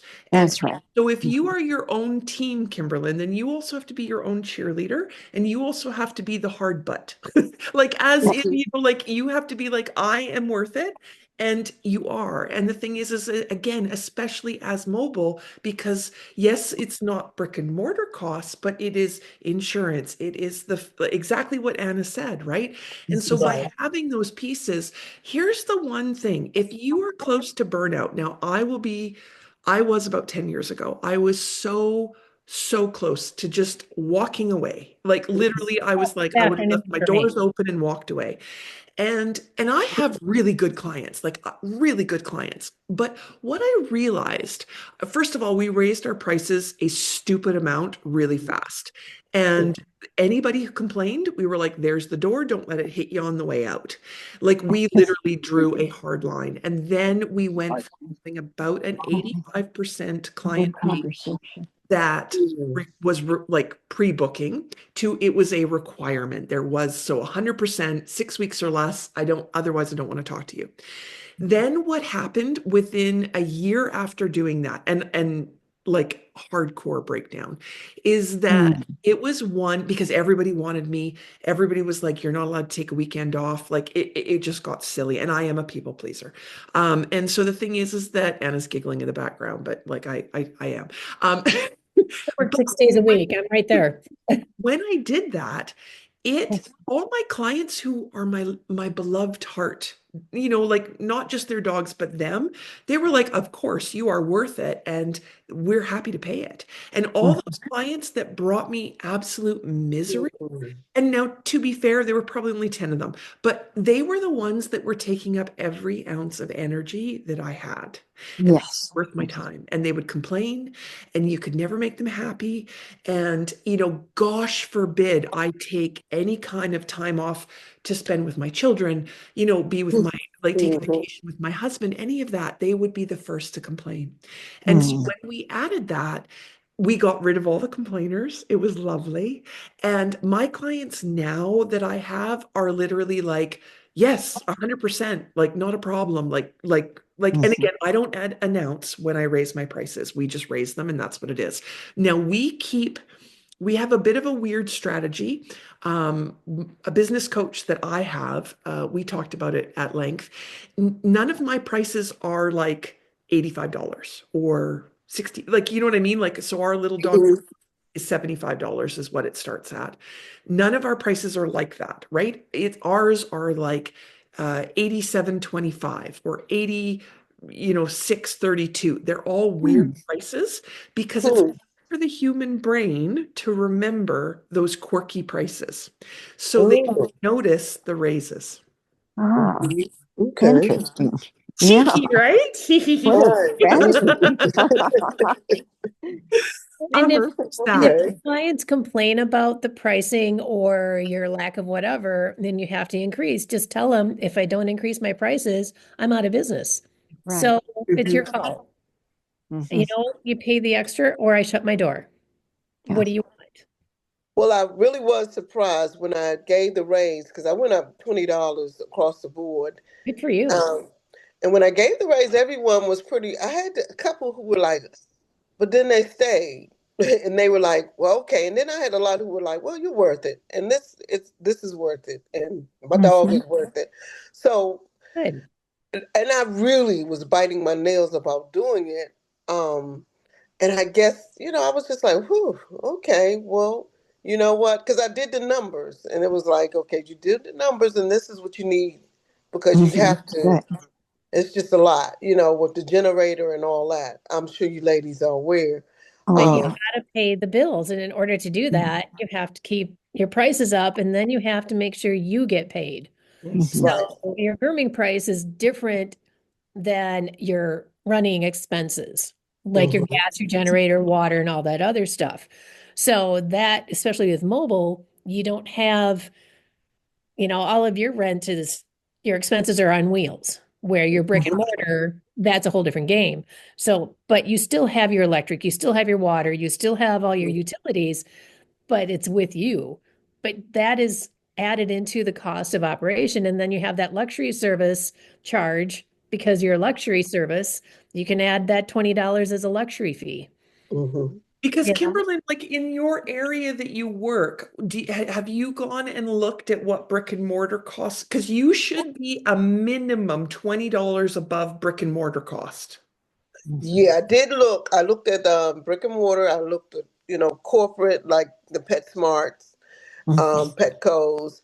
And then I looked and I was like, okay, because at first I was running even with the brick and mortar, and I was like, no, you can't do that. And that's when the $20 came in, and I Yeah. was like, okay, we have to at least go up because it's other costs, and it is a luxury. Although for some pets, it's I have some pets that just don't get along with other pups, so Right. they don't need to be in the space where there's another dog. And so Yeah. it's kind of like, okay, this for you really helps. Or for elderly person who's no longer, mobile and driving, then this becomes not just a luxury, it becomes, a needed thing.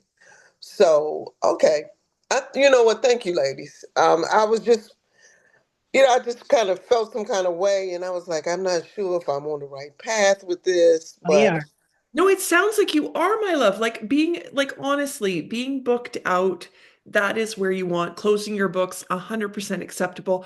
I want to hear twice a year, at least 5%. That's what I want to hear. Uh-huh. you Yes. know Because, what? like, That's a good number. That I yeah. just Mhm. And the now thing I was just curious though when you say you don't, because I did send out, like 2 months ahead, my prices will be going up. And, I couldn't tell everybody what they're, I couldn't list that because they're, different dogs, different breeds, different prices.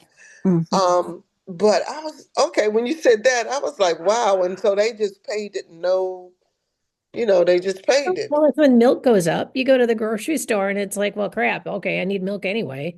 It's still, True. True. your dentist doesn't tell you they raise the rent, they raise Mhm. their rates. It's, That's true. Hmm. if you think about it, nobody really, there's like all of a sudden it's more. Gas stations change on an hourly basis. They don't send out a notice, you know?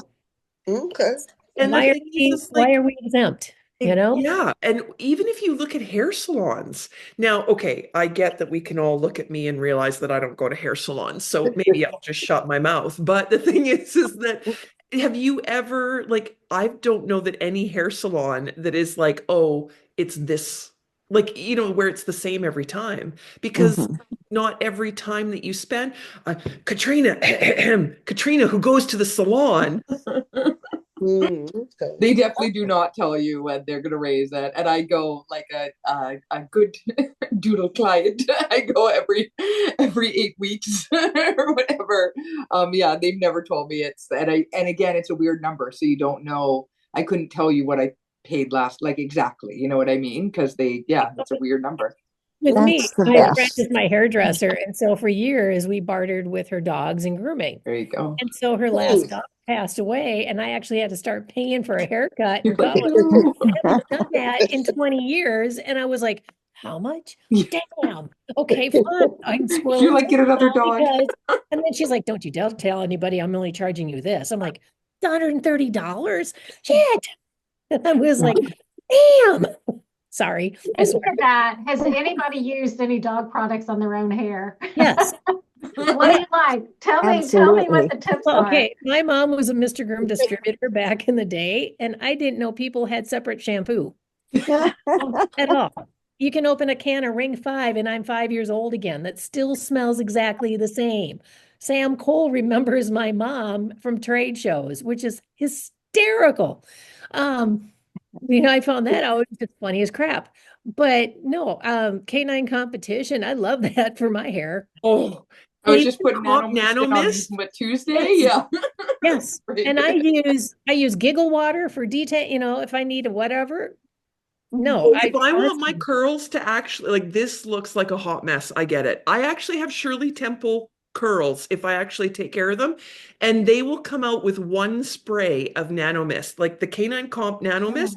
I spray that in, give it a little scrunch, and suddenly it starts to curl. Like people who don't use Canine Comp, I'm like, have you lived life yet? yeah. Or, detangle mist, I would get it by a detangle. I think I got nano mist or detangle for my friend's daughter who had super fine blonde hair as a kid and it tangled up all the time. You know how kids get the rat nest? I would get her a gallon, Yeah. Wow. My daughter with her fine hair, she's had dreadlocks more than she had a sucker stuck in one time in the side of her head. Oh And no. she wouldn't let me, she went through a phase where she wouldn't let me touch her hair for like maybe a week and a half, 2 weeks. And she had a hair binder shoved in there. And I was like, are you ready yet? No. Okay, fine. And when she was finally, I think she was like, I don't know, third grade, she finally admitted I could brush her hair. So I got out the Nano Mist or the DMAT and I got her hair out. But no, they're Right? Now, easy. and of course, now I feel really bad. You guys will have to forgive. Like, I am the queen of ADHD, so I can go off in all the different things. Kimberlyn, did we answer all your questions? I felt like we only answered one. Well, yes, you did answer. I was going to ask you another question Oh, about Lord. conditioning with dogs. Okay. So I'm reading and I see now I condition, but I'm seeing where some people are like they don't condition. So I have a Prima bathing system. I wash the But dog that's her and I jam. use. Hmm? I have That's one yeah. too. We're high five. We're sisters. I got one Oh, too. okay. But I'm hearing some people say they don't condition. They'll do a spray conditioner, or some people are like they don't. And I was like, wow, I thought you were supposed to always condition. So that's my other question, and that's it. So I'm gonna do my hot take and then I'm gonna let Anna do her hot take because what you have to remember is what will work for me will not necessarily work for everybody in this room right now, right? Okay. So where we live in Canada, is BC, it is West Coast. We are considered to have some of the purest, nicest water in the world. We don't need to add softeners. We don't have hard water, like none of that sort of thing, right? So we're really lucky that way. And literally, like ours is I don't know, a pipe to a mountain, and that's where we get our water straight from. Oh my So goodness. it's really quite different. So that's always got to be a piece. Then out of your three coat types, so we have hair, combination, and fur, right? If I am doing a fur-bearing dog, for the most part, especially if they're impacted, I'm using a conditioner. Yeah. If I am working on a poodle, so hair, right? On a hair that has good wire that I'm going to scissor, I'm not going to use conditioner because I want that beautiful wire to shine through in its strength. So I don't want to soften it at all.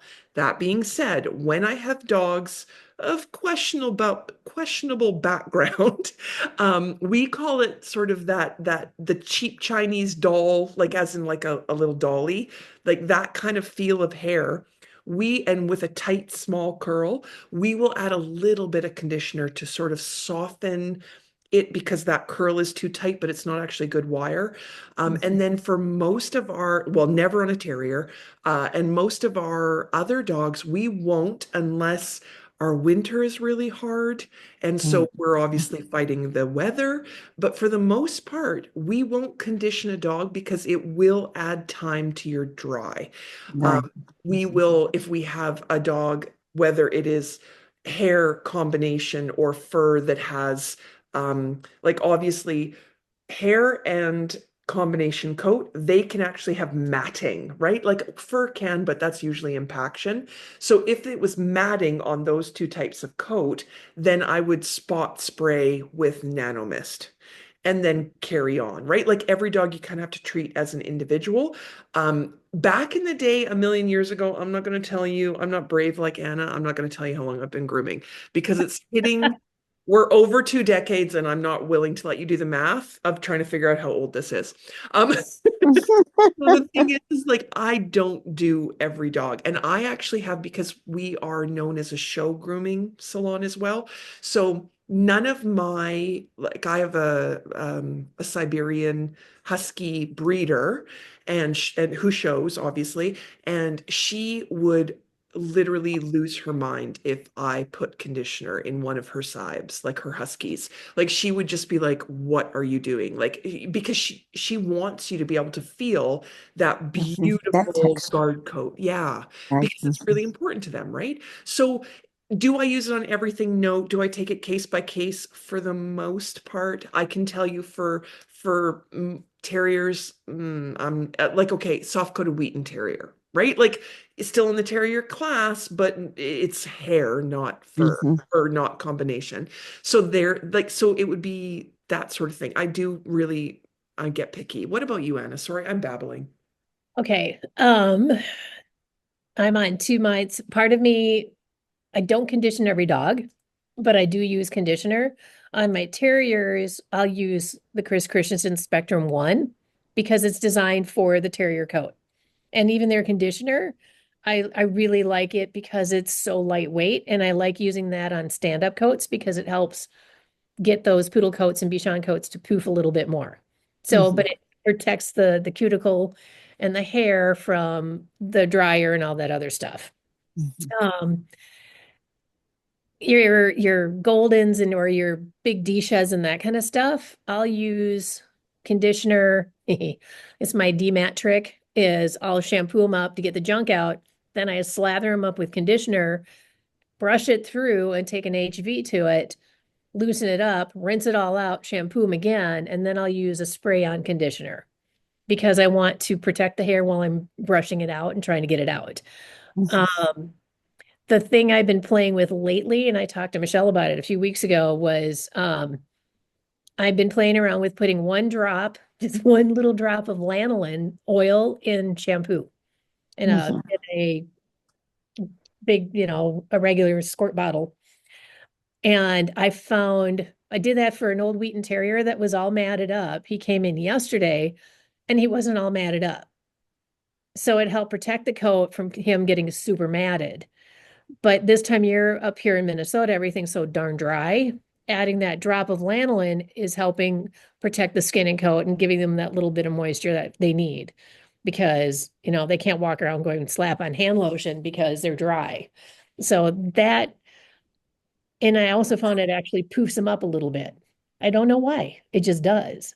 So, but that's what I've been playing with. But 9 times out of 10, I use a good shampoo depending on coat type. I use a shampoo appropriate for what I want to do. And then I use a spray on conditioner spray, and then I dry them that way. But some dogs, they actually need to have, in my opinion, a light conditioner. So I do it real light just to help seal everything up. But that's me. Now, okay, so just going back to our water types, what's your water type like? It can be hard. The further north you get, the higher the iron content. Right now, I'm in the middle of the Twin Cities. North suburbs, it's high iron, and so it gets really harsh. In southern Minnesota, it's a little bit easier. Do you find that you see that in your Rottweilers that it can we wow we see a ruddiness in their coat with that? Yeah, the red, yeah. Yeah. Yeah. Or you get the swamp dogs or the swimmers and the stinky fish dogs, and you're just like, okay, fine, where's the vinegar? So Mhm. Yeah. So did that help, Kimberlyn, or are you just like these women are crazy? No, that did help because okay, so thank you for breaking it down. Because I was doing conditioner, so I went to school and they trained us to always do conditioner. But when I started hearing other people talk, and they were just like, "Well, you're adding so much time," and I was kind of like, "Well, that's how I was trained, so that's what I was doing." But I like the way you broke it down between, this is pretty much that you don't always have to do it. My concern was that I was doing some type of injury to the pup. Oh, So that was my concern. But thank you. No, because I'm trying to be careful with the skin, of course. Oh, of course. So thank you, Kimberly, that's ladies. what I had heard always too, is that why would you bathe a dog without conditioning it and conditioning Hmm. the skin? But I have seen, different scenarios being more difficult um, with conditioner. But I also picked up this trick, and it's probably similar. It's probably only certain scenarios, but the vinegar and water, I use a distilled water yes. and Hmm. vinegar to help with the drying, and I'll do a quick blowout in the tub before I get them out for the real drying, and I'm seeing that help a lot with the drying time. It's Mm. Well, pretty I could push definitive. into that. So Depends on because texture. you Mhm. guys, like it's only Katrina and I that are the Canadians here. You guys are Americans, and so this is always the thing I'm whenever just a few hours from the border. So is do you use your stand and your force dryer at the same time? On Mhm. Mine is occasion, I the have. same one. Mine is the same dryer. Oh, so So you only have one kind of dryer. no, Mm. I do have another. I just purchased this one, and it was actually I got it from Costco for $60, and it's amazing. Wow. It's called a high velocity dryer, but it's almost like its opening is long and narrow. So I put it down on the floor and angle it up I only have one crate that I use a little bit in the crate drying that I just started doing. I wasn't even crate drying prior. So just occasionally on some of the dogs that are more difficult to get dry, I'll like blow them out in the tub just to get that massive amount of water off, and then put them in the, crate dryer for literally, I'll go take a pee break and come back and get them out and then start, drying. But just that enough to get it start to circulate has made a world of difference. And then the white vinegar, I use white vinegar with distilled water, I've noticed is starting to help. Because the thing is that I've noticed in competing and traveling and doing all the things, Americans are the only ones that don't, not every time, nothing is 100% other than death and taxes, but that don't necessarily use a stand and a force together when they dry their dog on their table. And if you have both a stand and a force dryer, is that if you use them together, not only will your coats be straighter, Mhm. so which makes then your scissoring far more lovely, I can almost guarantee your dry time will be cut in half. So if Mhm. you're looking to speed up, that's a great way of doing it. Well, I Mhm. started doing that because I would take that big dryer that I put in front of the thing and turn it and set it on top of the crate, and it's angled right there at my table. And then I've got the other dryer that I'm walking around, the high velocity that's on, and it's got the attachment, so it can either be, the stand or it's got the tube or it's got the nozzle.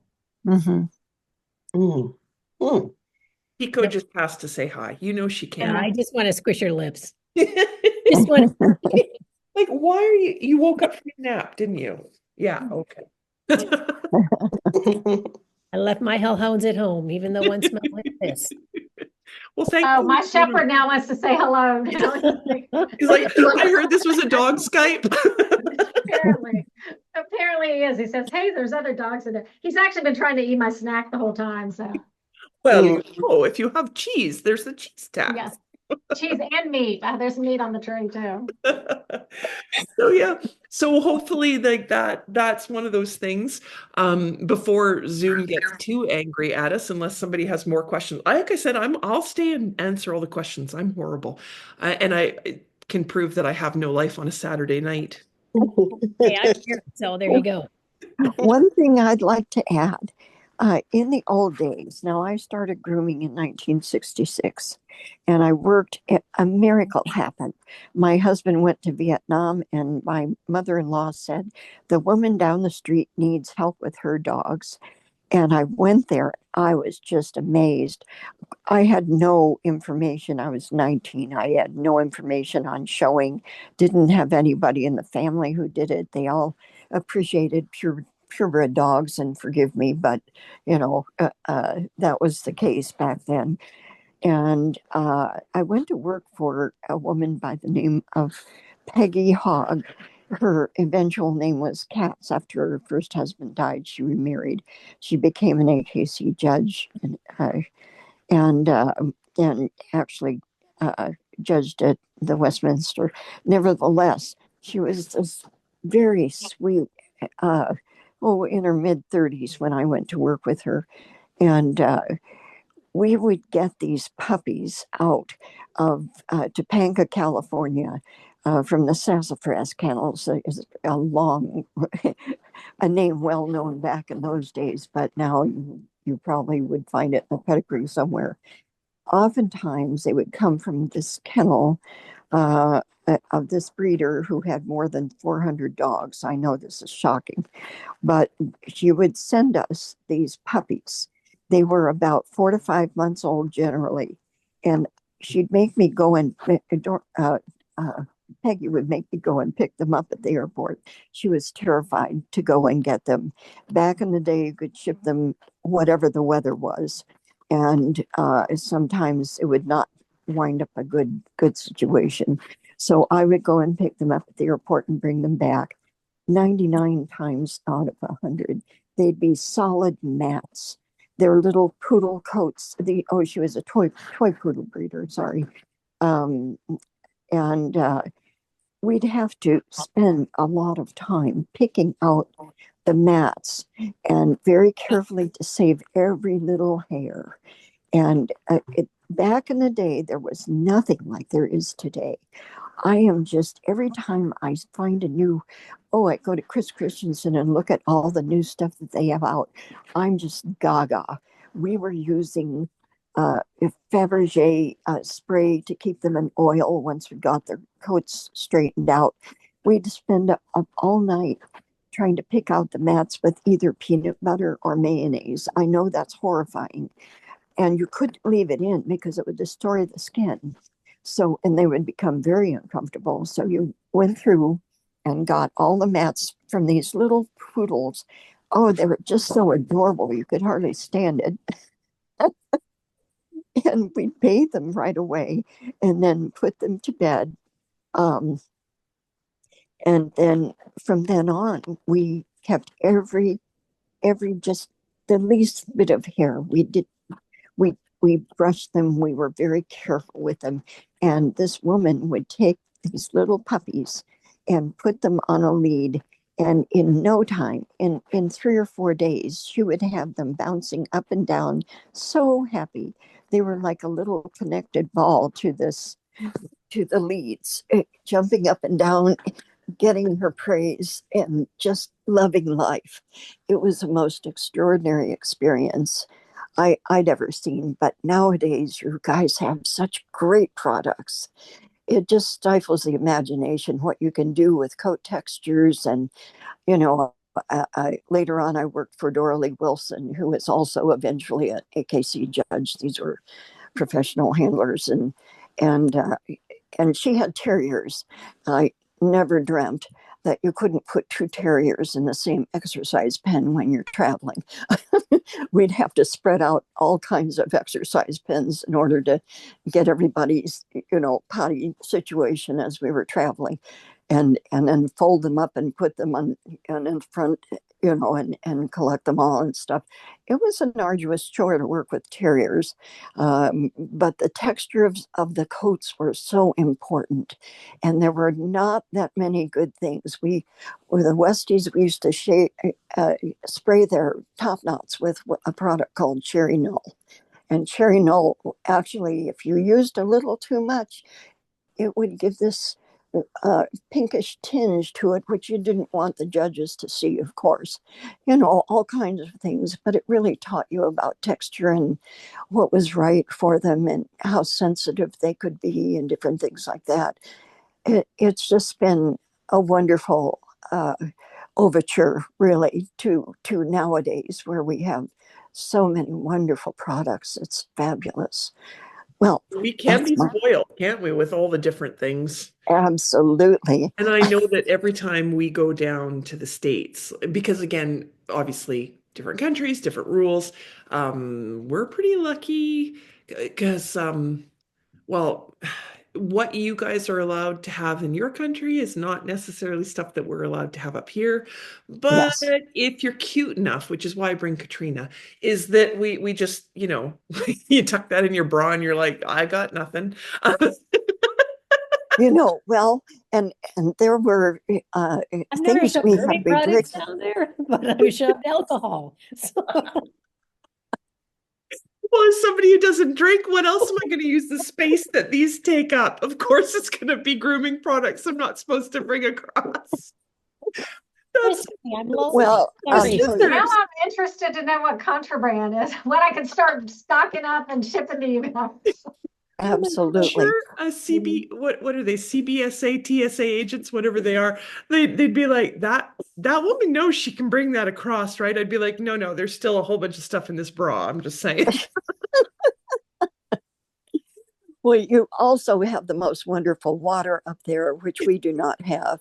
My water here near St. Louis, Missouri, is full of calcium, and it's a battle. It really is. Do you It's have an to ongoing add, thing. like, do you have to have a thing that adds stuff to your water? Yes, Yeah. yes, purifying or softening, and it's just well, we're further down the Mississippi, which is kind of an issue too. Um, a lot of pollution here. And unfortunately, with our situation as it is, it's going to reoccur in even worse situations than it has been.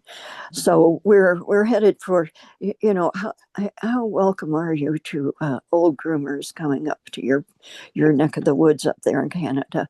Well, Um, and it's funny because the thing is that, being that we are the largest, people don't understand that in Canada, other than our First Nations, we are all considered border towns. So for the hmm, most part, all of our towns are very close to the border because uh, it's just otherwise you're dealing with absolute wildlife. And I know that yeah. while you guys have some interesting wildlife, ours is a little bit more interesting because I could probably take you into my backyard right now and we could probably easily find a black bear and a cougar easily. It's getting that way here too. They've migrated south, and it's a little bit frightening to some people who aren't used to it. I'm from central Wisconsin, so I have a little bit of information on the wildlife up there. Not so much moose, but I guess in the UP and so on. But it's they need to get to places where they can eat and graze without hectic traffic, and it's just I don't know it. Well, I'll reserve my commentary because I'm rather uh, slightly to the left, actually. But it's a little bit daunting from time to time, and I would be just thrilled to someday go there and see what it is if they let me across the border. Well, we're a pretty easy lot. Like honestly, as long as you're not bringing what too much, what over $35 of milk or cheese, Uh, you're not allowed to bring Roundup across the line. But other than that, they're pretty good. They're pretty good. They're smart with the roundup. Yeah. So you guys, this is my new rescue Monty. Oh, nice. I've had him for about a month. He's supposed to be a miniature poodle. ah, Sure. I think he's Dachshund, Chinese crested, and probably poodle next. Well, I'm just my saying those goodness. ears, like he Aren't is they? Look at these ears there. I mean, They've got their they're time hilarious. zone. want What to is it? stand up. Monty, If he puts them up, they're hilarious. They're just hilarious. That's what I think is Chinese crested, and he's super long with little short legs. So he looks, and he's got the dachshund look. He's, The dachshund look, but he was supposed to be like my practice poodle, Well, But and the thing is that you get him going and then you take him for a walk. Trust me. Like that's well, what the thing people. that I just thought of, which was such a good idea, is I don't know how do you guys do does anybody do dyeing? I I got this groom box. I do groom box and get the new shears, and they sent me some dyes, and also they add different products and stuff for me to try occasionally. And then I've got dyes and toenail polishes, and I Oh, haven't tried it oh, yet. So Michelle. tell me a little bit about that and what do your clients really want from dye jobs? so in the grooming world, when we come to creative grooming, we have what are extreme, which you guys see is only for groomers to compete. And then we have what's called salon creative. Now, with salon creative, that's what you're going to be doing in salon. Traditionally, you want to be able to keep that under 15 minutes. And the thing is that because you want to make it not only easy for clients to have, but also well within a budget. Because if you're doing an extreme anything, Yeah. it's just not going to be very doable, right? When you go through with that, so the next thing you want to make sure is using a safe product. Mhm. Excuse me, sorry, T-bubble. And so when you're looking at safe products, like I am a huge fan, although it is not temporary. It's there to stay, which is Avatar dye. That is a really great one. You could chug it. It's right, like I'm not saying you wouldn't get a bit of an upset tummy, but it's safe. The other one, oh my goodness. Is it Opals? No, Opals. well, Okay. okay. So Opause, I shouldn't comment because I am biased. Opause claims they are a Canadian company. They are not. Their office, one of their offices in Canada, but it is actually a Chinese company. They also sell bleach, and no, there is no reason for you to put Lightener is a bleach. bleach. Yeah, all Lightener. like lightener, yeah, is a bleach, and there's no reason to put bleach on a dog, right? Because either like your perfect little gaffer being that the light creamy white is perfect for accepting. Yeah. The no, it is uh Ratnit. Oh, I'm thinking of the owner's name, and I'm not thinking of the product Oh, name. you mean Vlad? Yes, thank you. Um, Why is that name gone right? The product name is well, okay, but okay, I know what you're talking about. I can see the product. He had some issues with quality control. lots. No, dye lots went bad and caused Oh, some negative reactions. yeah. So he pulled everything. Okay. And he reformulated everything, but in the meantime, it damaged his reputation and the product so Yeah. bad. Yeah. People aren't going back to it because now they're just like, oh, it's bad, bad, bad. Shoot, I can see the label and everything. I know, Dang. and it's so bad that I can't think of it. It's just gone because I usually use Avatar. I love Avatar. The other one that I absolutely love, if you are looking at, right, like any of your Easter type dyes, right, the food coloring dyes, safe, no worries there. Um, Monoxide. yeah, and so Manic Panic, although you have to really know your coat types because Manic Panic is conditioner based dye. And so the thing is that it is one, if you don't have a super open, soft coat, it just won't take the dye very nicely. So depending on what products they gave you, Nancy, in the box would depend. Again, I guess probably my biggest where I find that I am very um maybe not the person to ask in regards to OPAWS is back when OPAWS first started, and I just feel like to me always tell the truth and then there you go, you're good. Is OPAWS stole no, I lied to you, six of my pictures of my grooms and Ah, claimed that they were theirs. They literally took them right off my social medias and claimed that it was their product and their groomers and their pictures. They cut out my signature And yeah, and so I immediately contacted them and was like, excuse me, good sirs, you have taken my photos, and not just one, not just two, six. And I am a bit of a stubborn woman, and so when you do me dirty like that, I don't tend to forgive you. Now, I gave them every chance to be like, oh, we made a mistake. I'm sorry. There was a misunderstanding. All those things that they could have done. Just said sorry and removed them and been on their way. But they doubled down on the lie and said, no, no, those are our photos. And I'm like, honey, I got them right here. And this is the original. And isn't that interesting that I can line it up? And so I have to say, because they did what they did, and that they sell bleach. Yeah, I'm not a no pause fan. I'm not saying you can't use it. I'm just not a fan. So, like, in full disclosure of honesty, that's where I would say that. The Avatar, I absolutely Do love. a dye, do you wash and you wash and dry the dog? And I guess you wouldn't use conditioner if you were planning on dyeing. That's Right. right. Because what you would want to do is clarify the coat, right? So that like using canine comp strip off would be perfect. Pre-bathe your dog.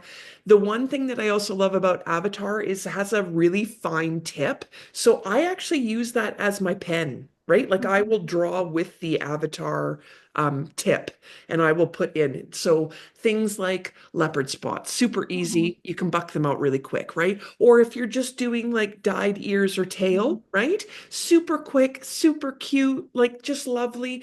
The other one, if you give me half a second, I just got to grab my phone. Hang on. 1,000. The butt doesn't move as fast as it wants So I'm to. assuming they gave you OPAWS in the groomer's box because they're pushing the products. Yeah. Um, Well, it's something just to try to see, what Right. dyeing's like, and is it something that I could make, profitable in the business, or is it too much? Is it too much mess and work? That was It's sort of like my Michelle question. said, it has to be within a 15-minute, Mhm.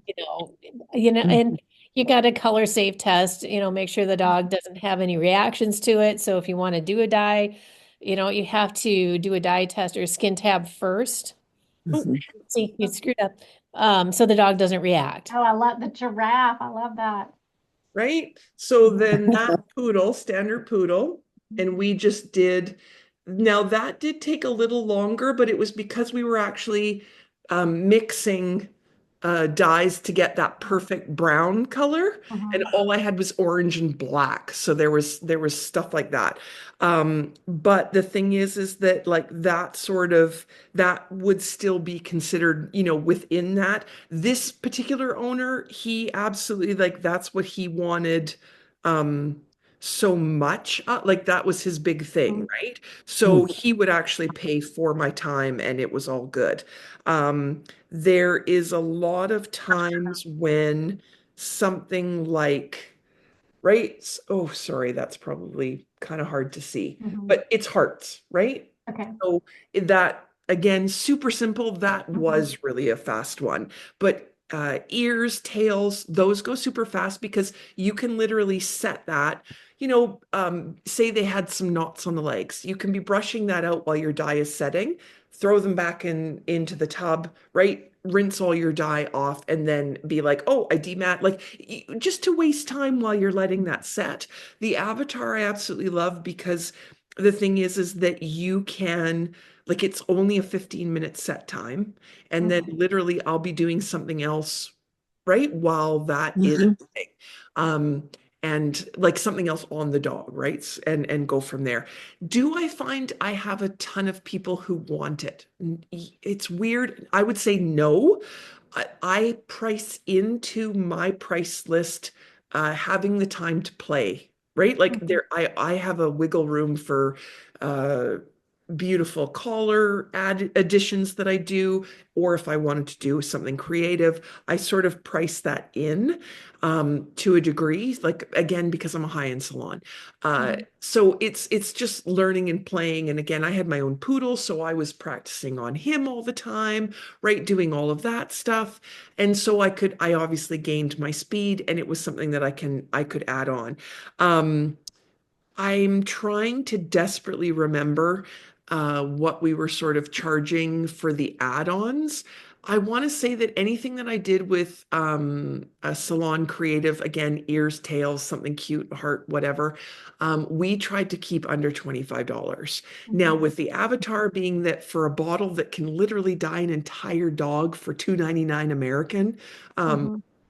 it wasn't it's not super expensive, right? Mhm. So it makes it really simple. Also, the fact that I won't use temporary, it has to be for, I use KBA, it's called custom body art, which I put through, you can do with a paintbrush, but I use my Airbrush. airbrush, thank you. Brush. And I Mhm. do that. But then the thing is that like I would never use that on a pussycat because they groom, right? So I would Mhm. use it on people like I've done horses and dogs for events where they wanted the company logo or they wanted whatever. I did one not recently, but recent enough where it was a horse because they were the vet society was showing how skeletal structures under saddle are things that they have Mm. to work on. So it was a horse. Oh, We put neat. the entire skeleton system on this horse, right? And the thing is that it was one, we sprayed on, right? Did the whole skeletal structure. They put the horse under saddle. They did all the things. The vets were like, ooh. And now I got paid quite a bit more than $25 for that. Um, but the thing is like, for in salon stuff, I know that that's a bit out of Mhm. whatever, but so you can offer it, but if you haven't had somebody come to you to do it, because you have to color patch, like test patch a dog on the inner thigh about 24 to 48 hours before you actually do the dye work, just they don't have an allergic reaction. Mhm. And so, right, it's finding clients that are really good about that and understand it, and that they are willing to answer questions that people have on the street, like, why did you do that to your dog, right? Mhm. Because you're always going to run into all kinds. Now, again, that poodle gentleman, he was a retired gunnery sergeant. He was absolutely the most wonderful man in the world. His poodle unfortunately passed through bloat. But the thing Mm. is, he loved it because he wasn't like his family. He wasn't married yet, but his like brothers and sisters had all the kids. So he wanted to be the favorite uncle, cool uncle that always had all the stuff done. Had the cool dog. So yeah, like if you have the different things, like I said, if they gave you lightener or like the real name bleach, I would toss that. But if you tried out the opause to see what you liked, I also tend to be the most sensitive skinned person beyond Katrina that there is. So the one thing that I love about the avatar is that I just don't react to it. Mhm. And I've not ever had a chance to like even put um, opause on my own flesh. So, right, like do that first because you don't want Mhm. to have any product that then you put on yourself and you're like, oh heck, I'm allergic. So Yeah. always something to think about. But yeah, there's I don't we don't have any videos front facing like on YouTube or anything. Oh no, maybe we do I for think there dye might be the work. heart one Yeah. on So YouTube, if but I you go think to all our the other ones YouTube are on channel, the Informed Groomer. I can try and find the link though. yeah, in the Informed Groomer, if you go to our YouTube channel, I believe we do have one video up that sort of takes you through all the steps pretty quick. If you're interested, you can always watch that. It's completely free. I think though that's probably the only dye one that I did simply because it can be controversial and I'm just not about drama. I am on the other side of drama. I can't do it. I stay very far away from it. So that we have that. And just so you guys know, like if there is something, you can always reach out on any of our socials. We have an entire team. It's like now I tend to be, I don't know, neurotically crazy and ADHD, so I never sleep. So you're probably going to get me if you reach out on socials. But if you have any questions, you ladies know that you can just contact. You're going to get one of us. You're going to get one of us, right? Yeah, our members are like, because we have several things. We always love to do free things. We love to help out anywhere we can because if we can't help each other out, what's the point?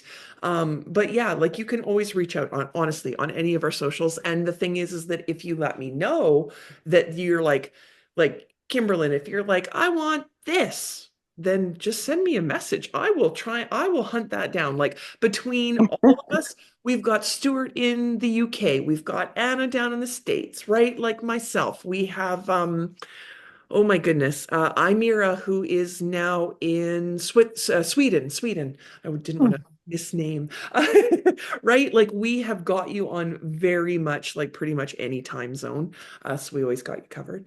And if we can't find it or figure it out, we'll hunt down the information because I love going through all my library of dog books to find you because I don't ever want you to believe me just because I said it. I want you to be like, I want the proof, Michelle. I want to see you better bring receipts. I want all of it.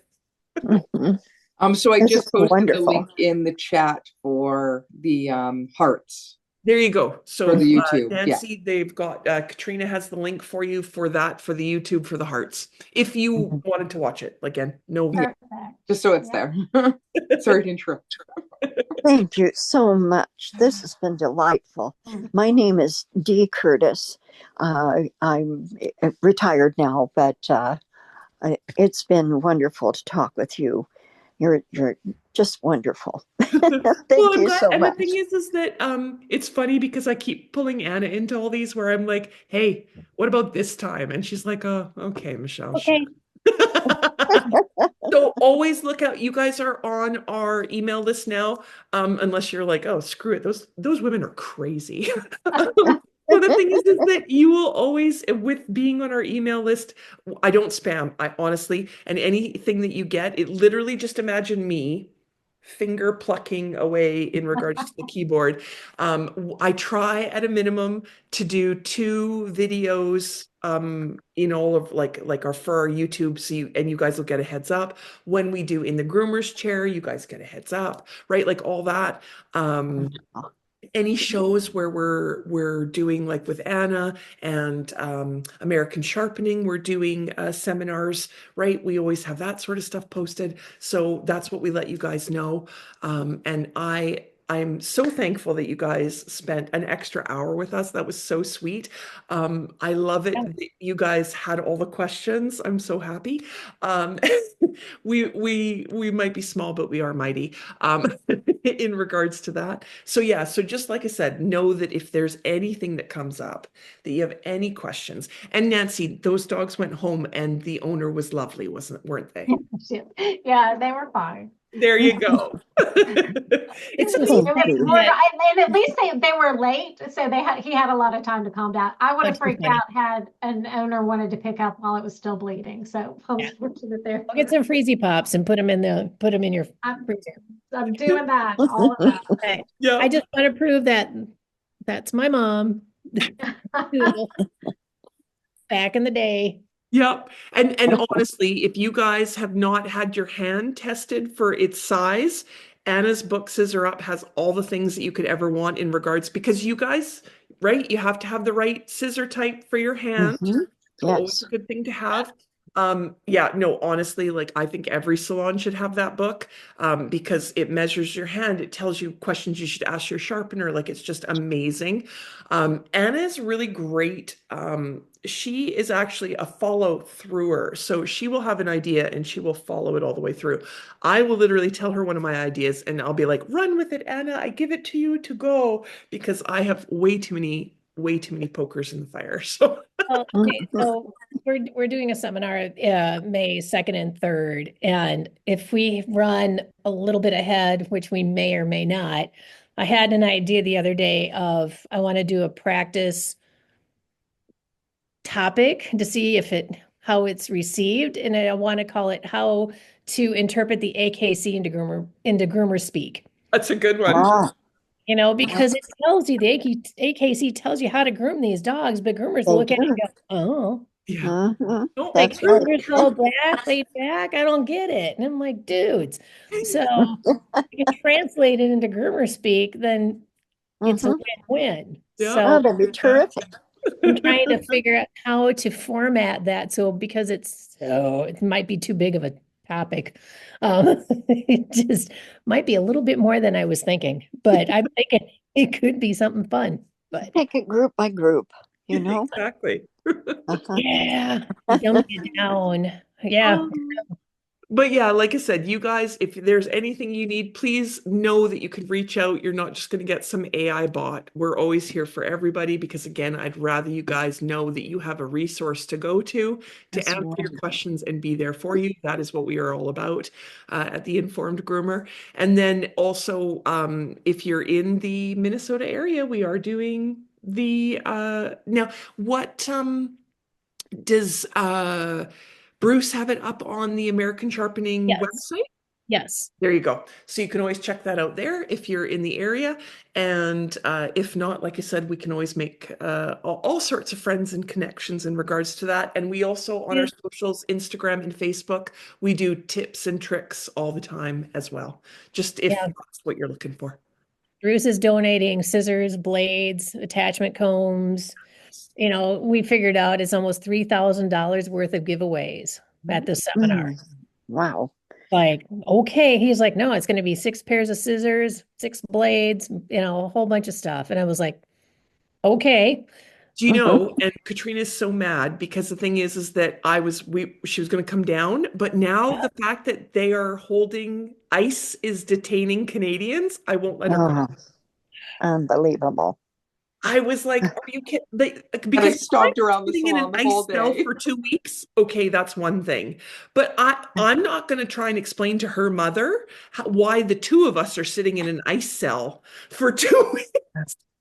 I had She a would buy. terrier on my table last week, and he's from Ireland, and he was sassing at me, and I looked at him and said, "You got your papers? You got your papers?" And he's like, "I don't care." I was like, oh, like I said, I'm brave enough for myself because realistically, probably putting me in a cell just by myself would probably be a smart move for everybody. But I'm not Yeah. my mother on that regard. So I was like, no, until things settle I down a didn't little bit in the know that States, they we're not. were starting to do that. It's insane. Holy I'm so moly. sorry. I I was apologize like, on behalf of America. well, you know It's what? like we're trying to figure, it's like we can't pay her because she's gonna have to figure out how she's gonna declare all this money. It's like, okay, no. Yeah. So I'm gonna have Bruce's scissors poking out of my shirt, out of my bra at weird angles, and they'll be like, they'll be like, that woman is crazy. I don't know why Well, she's doing that, but I've got the man hand scissors set aside for you that I have in my drawer just for you when you come visit. a 10-inch pair of curves, I can always be suckered into a 10-inch pair of curves.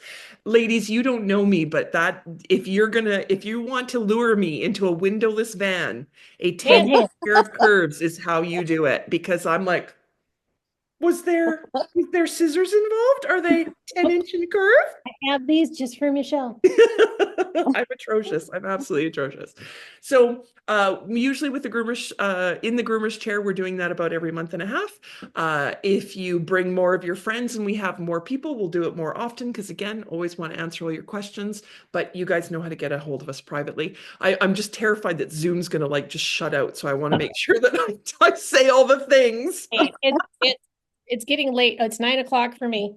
I know, right? And my husband is It's like, 10 I o'clock haven't for been Nancy, right? So, It's like, I've had my I'm wine. so I'm ready thankful for bed. all of you. Thank you, thank you, thank you. And if you have any groomer friends, send them to the Informed Groomer because we love to have people always being able to have an outlet for being able to ask questions and feel safe while doing so. So love you all. Thank you, thank you, thank you. Thank See you. in the Thank next you. one. Very Thank you. informative. Appreciate Thank it. you. Nice to meet everybody. Bye, guys. Have a good night. Bye-bye.